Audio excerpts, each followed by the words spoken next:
The clutch master cylinder. Here's a detailed explanation, function. The clutch master cylinder converts non-hydraulic pressure from the clutch pedal into hydraulic pressure to disengage the clutch, location, typically located on the driver's side of the engine compartment, connected to the clutch pedal. 1. Replace master cylinder, around $200 to $500. Point 2.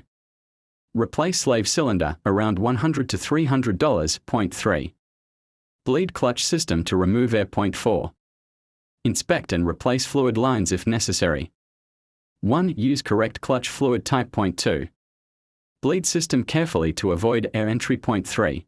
1. Use correct clutch fluid type. Point 4. Bleed system carefully to avoid air entry. Point 3. Inspect system regularly for leaks. Point 4. Avoid riding clutch pedal.